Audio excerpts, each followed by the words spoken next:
Hey there everyone, welcome back to Game Vine, and my name is Dave, and welcome back to another Cat Week video.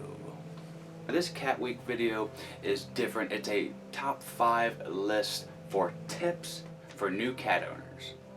My goal here is to help at least one cat be happier and one cat owner be happy as well. If I can do that, I don't care if this video doesn't mesh well on the channel, I'm happy to do it anyway.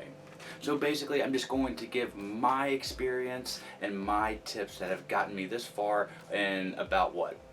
I've had a cat since I was 8.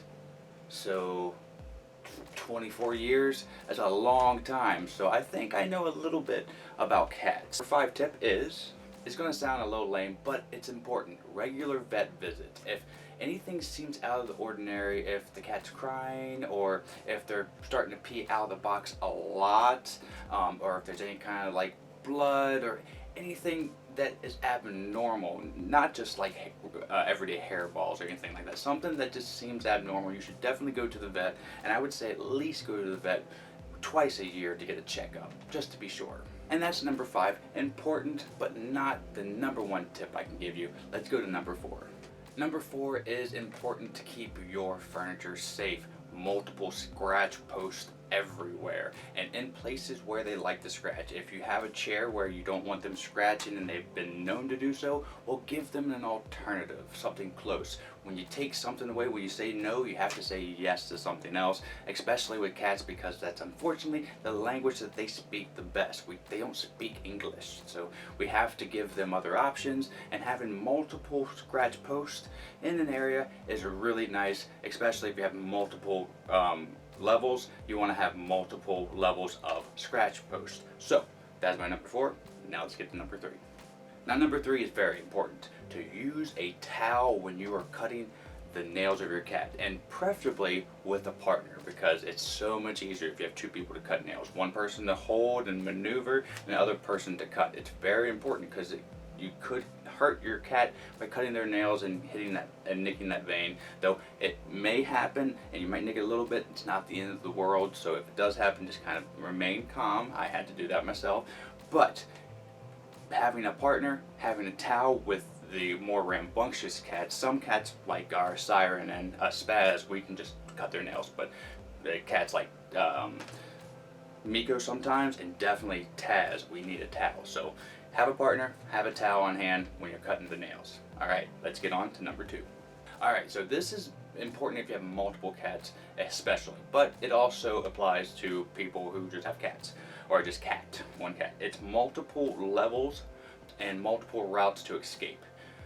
If you're having a lot of trouble with your cats fighting, and you have a lot of compact space, especially like in hallways, give them like shelves or cat trees that go up more levels to get out of the way of each other, so one cat can take high, another cat can take low, and don't add aggression to the fight if they're starting to fight. Just kind of get there, break them up, maybe have to like flick a little water at them if it gets too bad, and just get them separated, and that's it.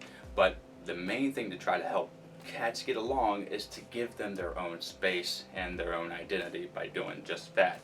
And a catio is a kind of outdoor space. If you're able to do that, as a luxury that not a lot of people have, and if you feel comfortable, that is a pretty good thing to have as well. Alright, so now let's go to number 1. Alright, I'm pretty sure everybody knows what number 1 is. Multiple litter boxes. This will keep your cat from spraying or peeing from other places in the house, and if they are peeing in a specific place, put a cat litter box there to see if it's just that spot or if they are just wanting to pee in other places. If they wanted to pee or poop in other places, you might have to look into it, and that's where that vet visit comes into play. But having multiple litter boxes in multiple rooms is important. I learned that the hard way by just putting all my litter boxes in the basement.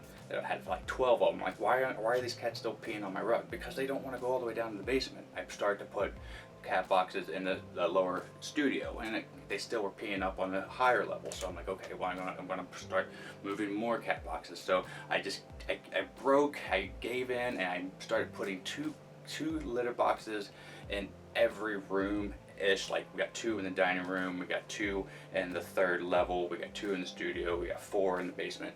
So it's a good kind of ratio, and at least you need 1.5 litter box, I say, for every cat. So that is the main thing you have to do, and keep up on your litter boxes at least every other day. I think every day the cat appreciates having a clean box, especially if you don't want them peeing in your shoes or on the carpet. So those are all the tips that I could come up with. Thank you so much for joining me. Hopefully that was informational. Let me know your best cat tips in the comments below. If you haven't already, click like and subscribe. Until next time that I see you, have a great rest of your day and a great time with all your play. I'm Dave. I'm Yent. Bye.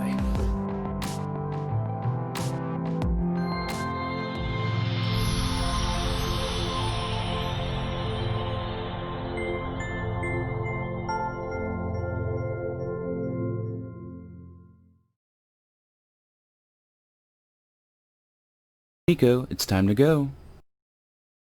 Good girl, Miko.